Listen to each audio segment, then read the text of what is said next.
السلام عليكم. اليوم شرفون أصدقائي جماعة الهافال.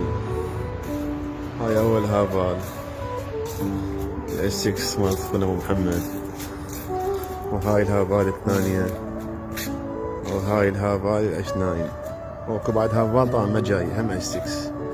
وهاي سيارتي. يردون أبيع الأبراد واشتري هافال، شو تقولون؟